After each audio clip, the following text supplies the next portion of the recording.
The following broadcast may contain explicit language and adult themes. Viewer discretion is advised.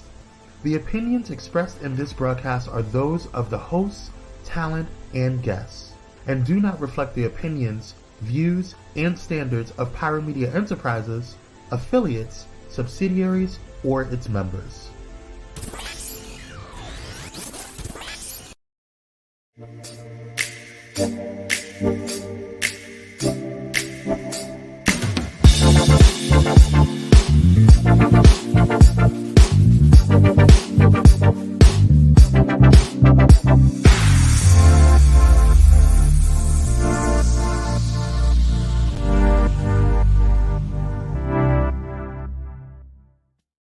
Hey, good morning. Happy Friday. Happy Friday. It's Friday. We made it, y'all. We made it to Friday.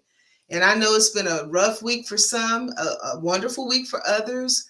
But if you made it to Friday and you're just happy that you did, let's go ahead and get started. We are so happy. Thank you for coming to our show. It's just Cam. That may change and just. Thank you. It's been an hour thing for a minute now. So, we are excited to be here today. We have one show planned for you, but we're going to do something a little different, a little special.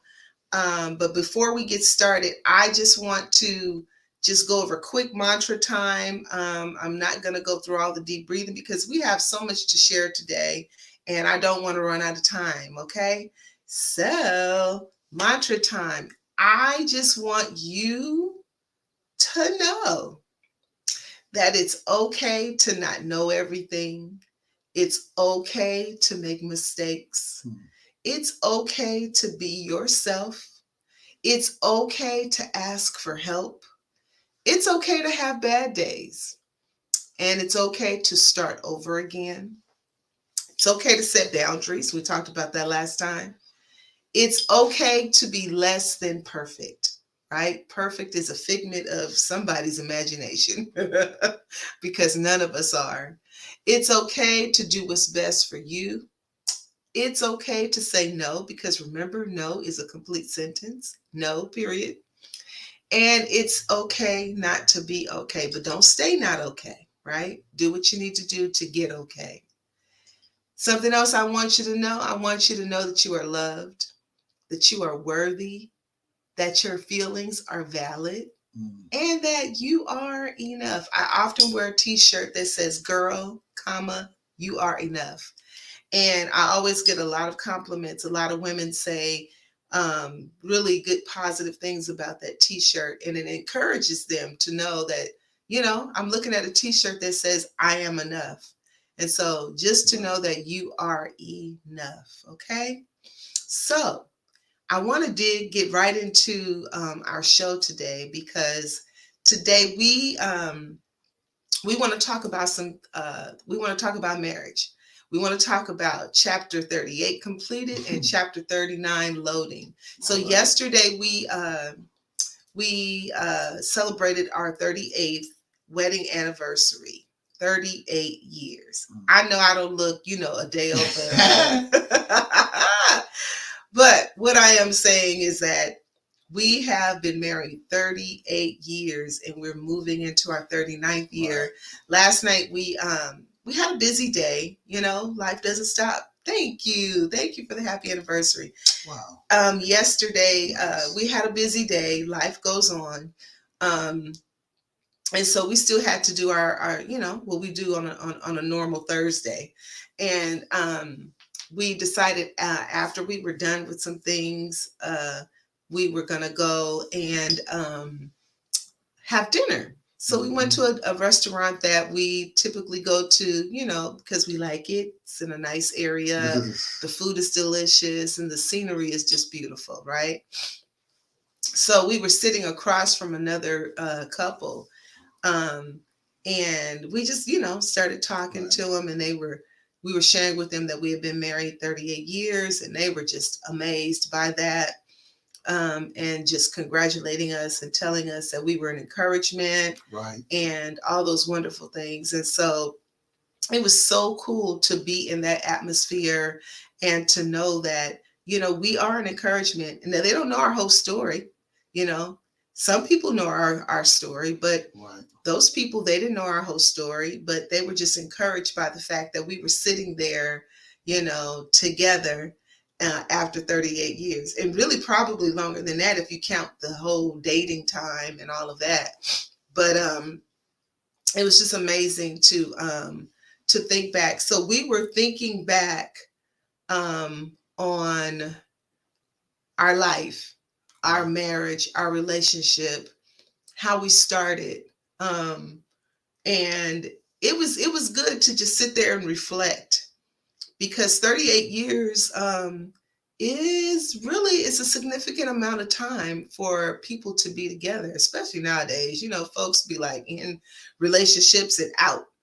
Hey, if this is not working for me, if you're not working for me, and this happened, that happened, I didn't sign up for this, and they get out.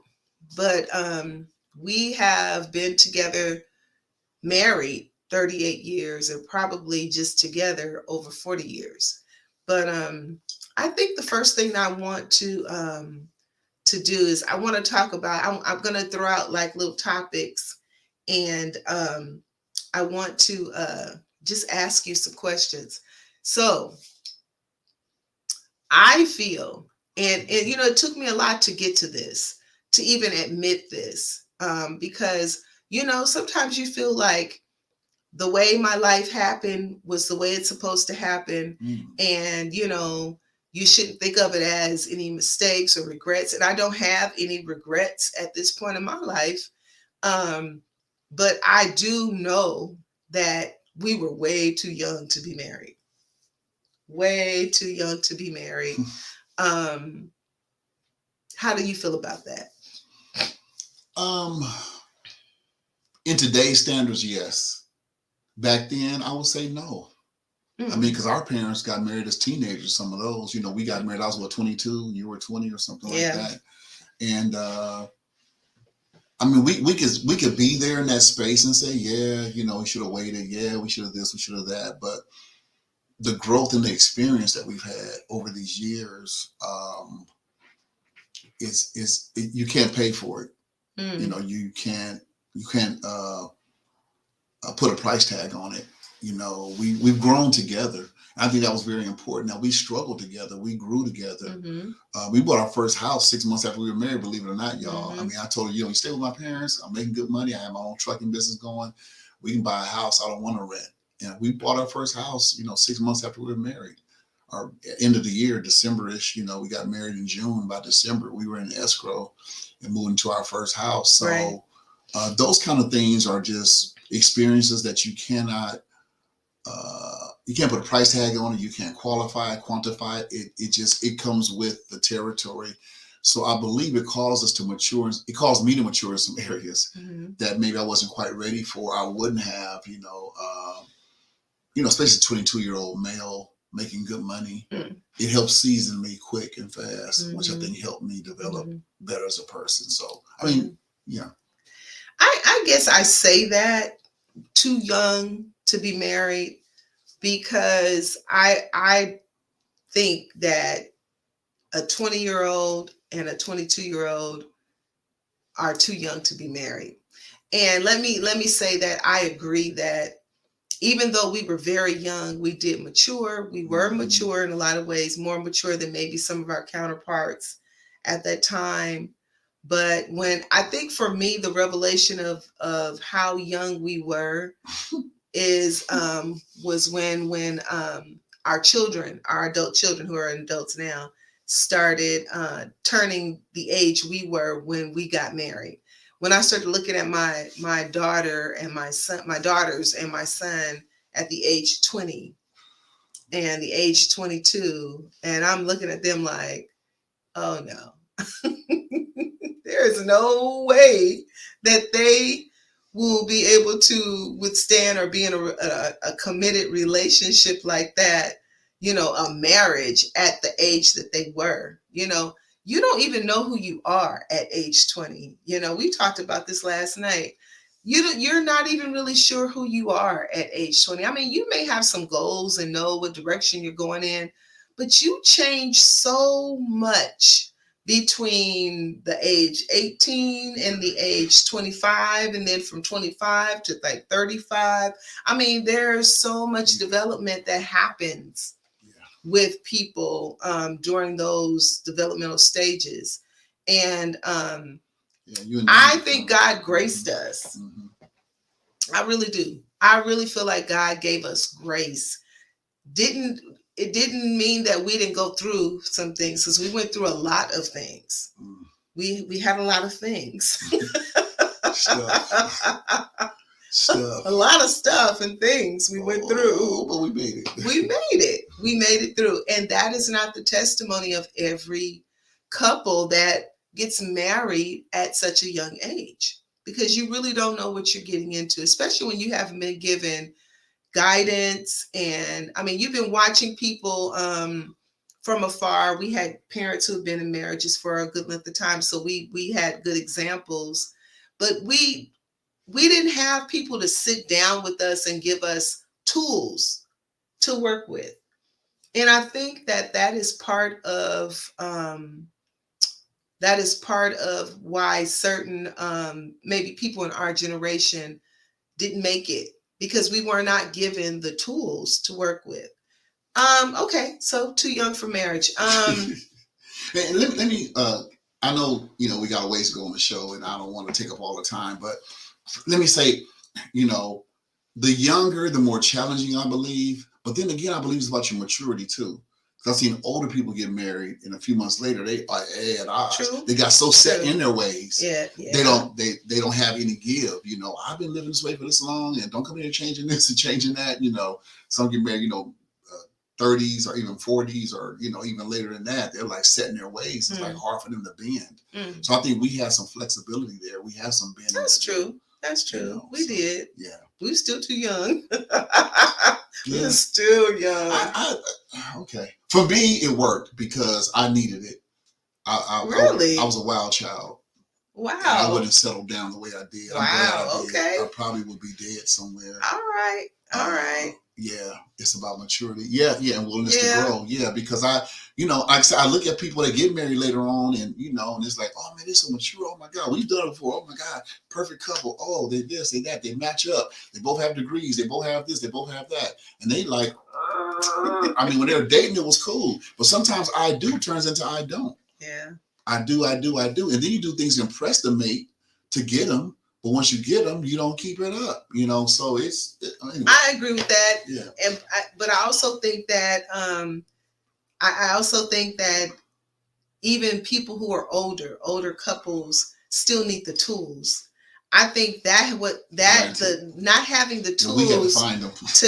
to navigate your way through a relationship is just needed for any couple at any age. We didn't go to seminars where they give it to you like we do them now. We had to find them. We had to find them. We had to go look in books. Books had to be written. There was not a lot of good information out there about how to navigate. With no 5 love languages and all that. None of that existed. So, it was just difficult. We were just watching people that we thought were doing it the right way, and come to find out, they were struggling too. They were struggling too. Or even worse. So, exactly. So, what do you know now that, and I hate to even pose it this way, what do you know now that you wish you knew back then? Well, maybe I could say it this way. What do you know now that maybe would have been more helpful back then? What would the 60-year-old William tell the 20 or 25 22-year-old William? Right, yeah.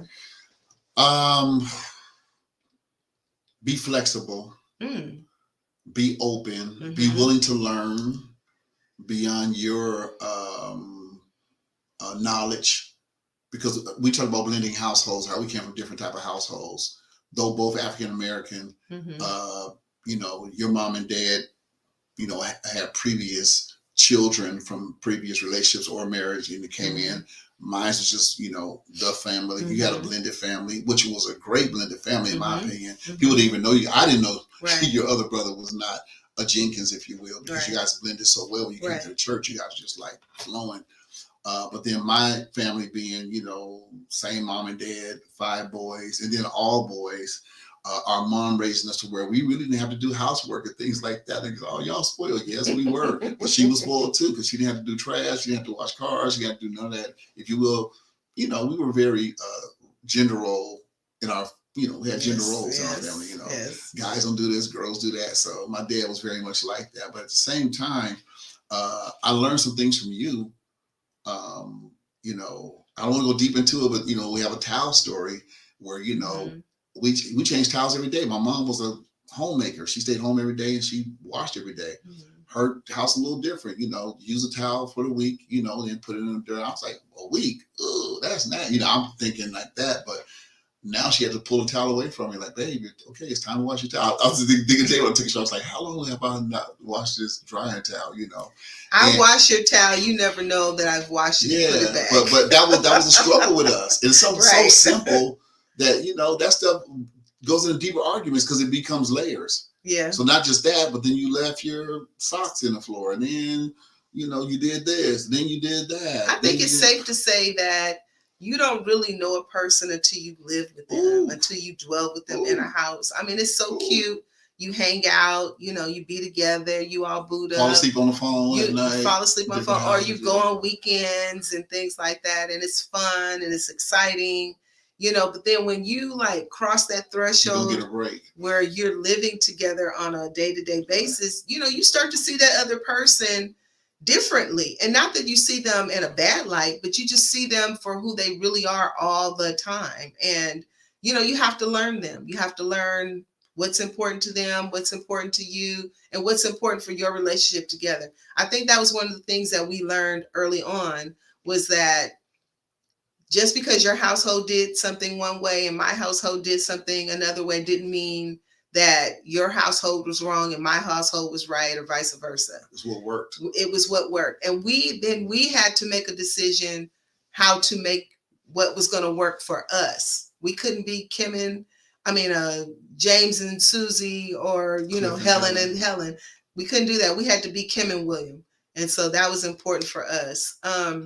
What would you say has been our greatest accomplishment? Our children. Oh, wow. I was thinking the same thing. Our children. Our family. We're blessed to have children that, number one, still love God. Yeah. Because most pastors' kids don't have a healthy relationship with God or the church. Yeah. I hate to say it, but we can say some. We don't want to say most. A lot. I say a lot. Yeah. A lot that I've encountered, I should put it that way, have an unhealthy relationship with God and the church as in general. But ours have a pretty healthy relationship. Yeah. The hiccups they have had, we'll be able to get past them, and show them, hey, now, the people taking care of us, folks may have fault, but, church has been good to us as a family, So, but I say our children. Okay. Unequivocally. Okay. And I have to agree. Our children, most definitely. I think that's been my greatest accomplishment, is our family. And it's not a perfect family by far. We are not a perfect family by far. I hope no one ever thinks that. We love each other and we down for one another, but we have family stuff, and, we work on it, and that's what we do. It's that was something too, that one thing I can say about us, and I don't mean to sound like we just had it all together, but we didn't have a lot of disagreements on child rearing. We agreed on most things about rearing our children, discipline and things of that sort. We didn't really have a lot of disagreements on that. We're like, don't touch my child. Don't say it to my child. No.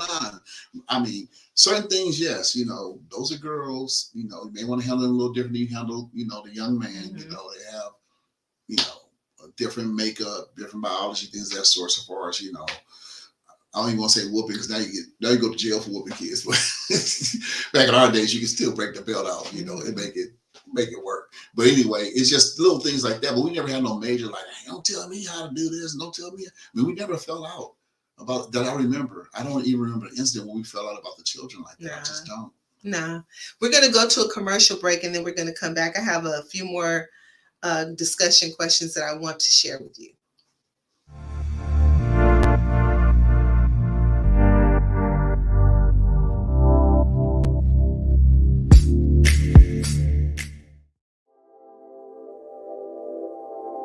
This episode is sponsored in part by Bullet and Flight Radio.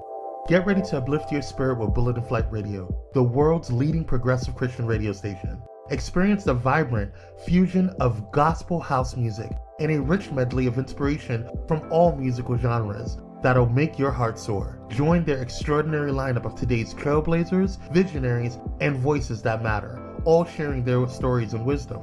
Stay plugged in around the clock as they broadcast unmissable content 24/7. Your go-to station for all things inspiring. Become a pilot today by visiting bulletandflightradio.com. Bullet and Flight Radio. Your story, our station.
Hey, so we're back.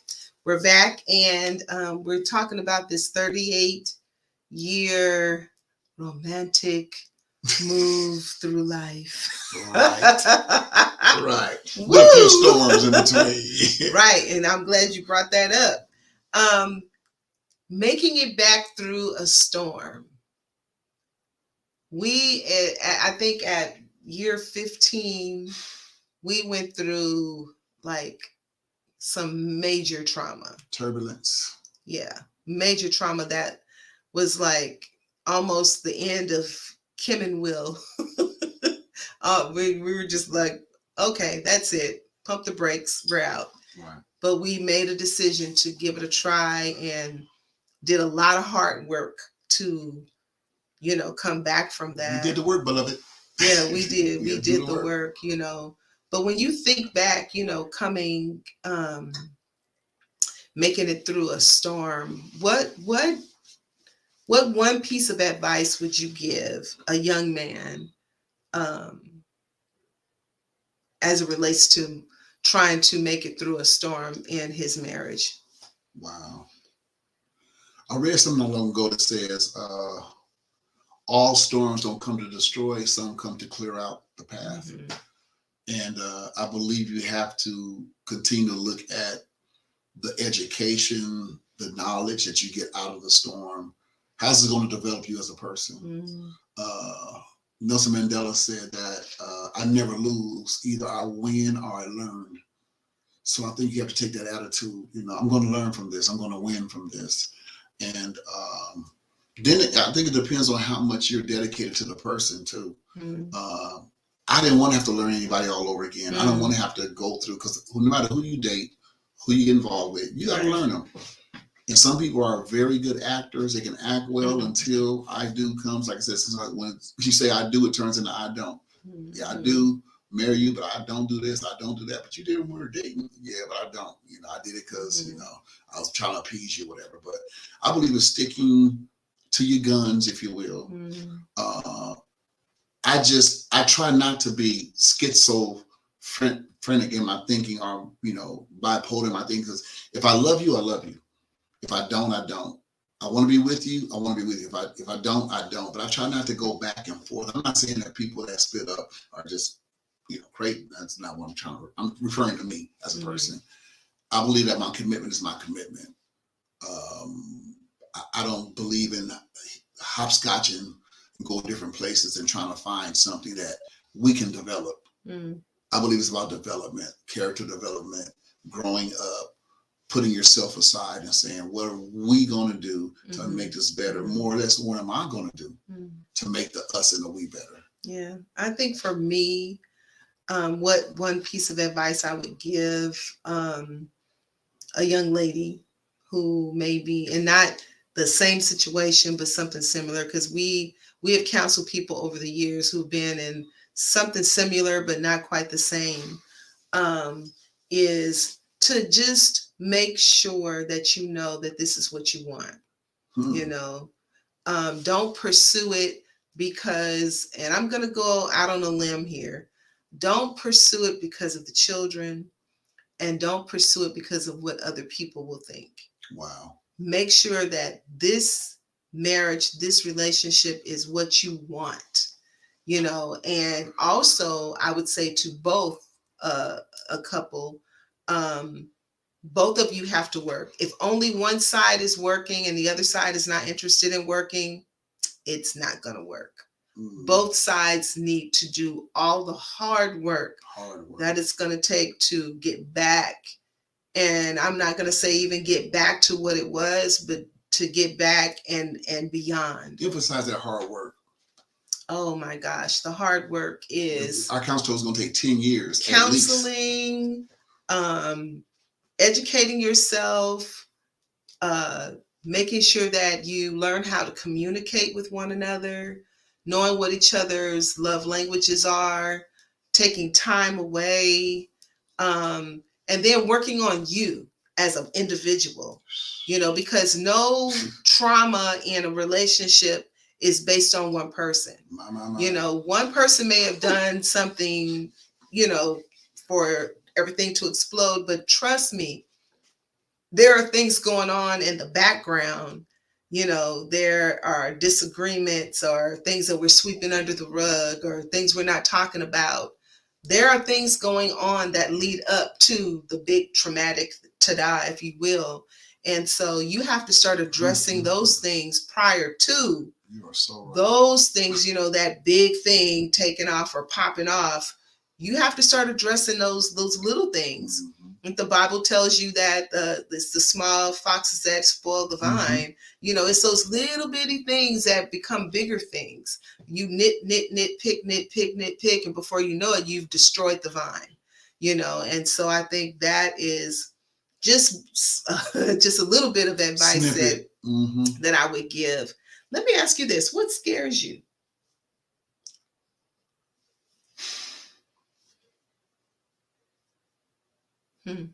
Not having you around. One time you had a health scare, and I thought I was much more emotionally mature than I was. I called your best friend. I'm on the phone like, she's like, what'd she say? And she told you later on, like, your husband called me like really tripping. You're like, I'm fine, okay, but I don't want to scare you, but it really freaked me out. I mean, 38 years. I mean, I think we were like 35, then 34, somewhere around there. Yeah. And that's a lifetime for some people. We just said today, your mom only lived to be 32. Right. We know people that died younger than that. Nephew just died at 31. So that's a long time to invest into a relationship, a marriage, and then to lose that person, man. Right. I think I'll be kind of zombie-like for a minute. Right. You was joking around, you gonna get married again? I really don't know if I would. it's gonna be hard to like, because that person ain't gonna want to be compared to Kim. Because I'm just like, man, well, Kim would, and Kim I'm just saying, I'm just gonna have a friend. And I'm gonna come back and hunt you. I'm going to hunt you. I know all the first ladies and bishops around the world are like, what did she just say? But I'm serious. You gonna see nobody. You have your children, your grandchildren I'm around good. you. You ain't gonna see nobody. I don't need no more marriage. You ain't gonna see nobody. A friend of mine, we're always talking about how, we did a lot of struggling and all of that coming up in our marriages. And one thing we both say, she divorced and then her ex-husband passed away. But we both say the struggle thing, never again. Not like we did. Because we're at a place in our life now where we don't have to necessarily struggle, and at this age, at this stage in the game, we need to be bringing something to the table. Both sides need to be bringing something to the table. And what in the world, I am 58 years old, will be 59 in October. Why in the world would I be dealing with somebody who has nothing to bring to the table? That just doesn't even make sense to me. Can I say something? Please. I think attractiveness is credit score. Are you stable? All are of you that. are you an abuser of any sort? Physical, mental, alcohol, drugs, whatever. Skillet, honey. Those questions have to be asked these days. Right. And I think they need to be asked straight up. Straight up. Are you on meds? Right. If you are, we can deal with that. If you're med compliant, there's a certain question you got to ask now. Like I said, I'm not going through the, ooh, sunset and rise in your eyes. Oh, you're so beautiful. Oh, I just want to be with you. Okay, No. been there, done that. Right. I've married a cutie, as you can see. Finest thing around. I've done that. Not the skill either. I've done that, but I've married, if you will, for love. Right. And nothing wrong with that. Yeah. But Tina, bless her heart, she's going to be with the Lord. What's love got to do with it at the end of the day? Because when finances are short and when this is short and that is short, man, love just goes out the window. So let me answer the question. Okay. What scares you? What scares me? What scares me is, I'm not going to say being alone, because I'm real good at being alone. But what scares me is not having you in my life forever. I think I said something to the young man last night. He said, we were talking about being together, until death do you part. And I told him, I said, I'm sure my kids would not want this, but, the way you feel when you have a person that you've been with for almost a lifetime, most of your adult years, can we just go together? And I think I say that, and I'm not asking God to do anything, but I'm just saying, and not now, but I'm saying, I think I feel that way because we watched our parents grieve the other, and it was very sad, to see them grieving their person that they've been with forever, so that would scare me, let me say this. Let me ask you this. What has been the most important tool in our little bag of tools for marriage? What has been the most important tool for you? Wow. I'll go. We don't Please have a lot go of time first left. because I'm kind of stumped because it's So for me, one of the most important tools for me has been learning how to communicate honestly and open. That has been the most important tool, and not be afraid to share what I'm feeling and thinking. That has been the most important thing for me in our little bag of tools. Yeah. There's a lot we've learned by helping others. Mm-hmm. When we went to counseling, like I said, the counselor said, oh, wow, what you guys have been through. It may take you 10 years to get back just to base. 10 years, that's a long time. Mm-hmm. But we both sold out and did it. And I learned a lot doing that. Well, I think I learned this. This is what I learned. Okay. Being a black African-American male, I don't need nobody. I don't need this. Then being a black African-American preacher, I don't need nobody telling me nothing. Excuse the expression. This Caucasian man in a white smock telling me about myself and examining my brain. I know about me. Dropping that pride thing and saying, okay, I need help. I need some psychological, I need some help from someone that's a professional, that's done this before. And when he called out some of my stuff, y'all, I'm saying it's like first 3 weeks, he was tearing her up. I was like, yes, get her. Whoa, yes. She didn't even want to go back. But the week we went back, he turned out, William, what about you? Talk all nice and stuff. He asked me one question 3 times. And when I finally answered it, I broke down and cried. I mean, I boo-hoo. I was like, like one of them heathen cries, because I hadn't addressed that in my childhood from the home I was raised in that I thought was perfect. Yeah. And it wasn't perfect. Great home, but it was not perfect. Like my father would say, son, all families got dysfunction of some sort. That's right. He would say it all the time.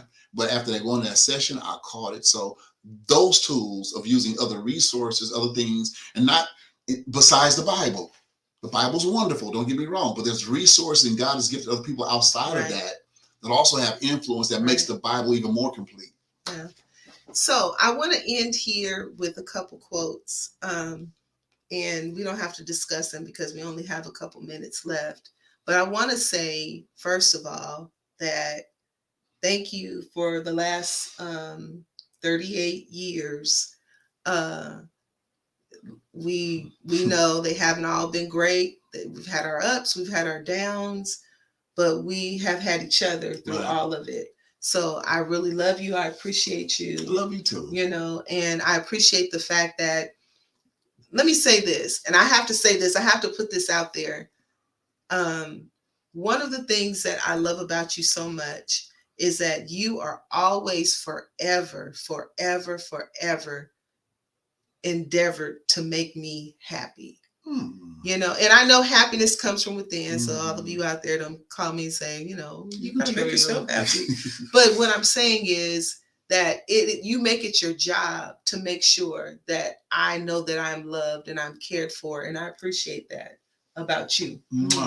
So but I wanted to leave with this quote. And with 38 years and some change. Yeah. Thank you. It says, a happy marriage is the union of two good forgivers. Wow. If you're going to stay married, okay, we can end it right here, actually. If you're going to stay married, the communication and all the love languages and all this other stuff that you learn is beautiful. But if you are going to stay married, thank you, Kwame. Look at those two. I was a baby. Oh my God. You're going to stay married, you have to learn how to forgive. Prom. There's our prom, y'all. That's my prom. More than 38 years. We got 40 plus. Yeah. My 60th birthday. Yeah. And this is our greatest accomplishment. Band. This is our greatest accomplishment. That's our fam band. But if you're going to remain in a marriage, not a perfect marriage, but in a marriage that's working, you have to learn. I love that picture, Kwame. Thank you. Yeah, you have to learn how to forgive. And you have to forgive often. All right? Come on, prom pose. Y'all don't know nothing about that, that parasol, right? Okay. But thank you. With the Jerry curl. Y'all. Yeah. Curl. Love you. Thank you for joining us today.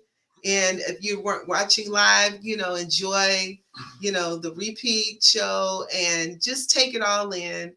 We're going to be doing some more things like this because we have so much to share. Retreats and all. All of that. So be looking out. Keep your ears and eyes open.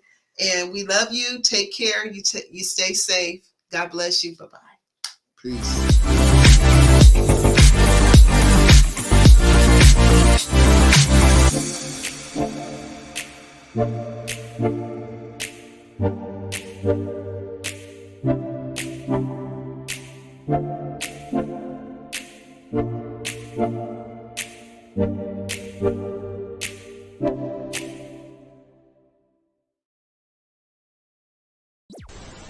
If you enjoyed this content, Be sure to hit the like button and subscribe to Pyro Media Network's YouTube channel for more awesome content. Plus, don't forget to hit the notification bell so you never miss when we go live or upload new videos. Visit pyromedianetwork.com today, not just to check out our incredible roster of talented creatives, but also to gain access to exclusive bonus material available only to our Pyro fam. Show your support for this Black-owned indie network by donating today. Help us keep igniting brands everywhere.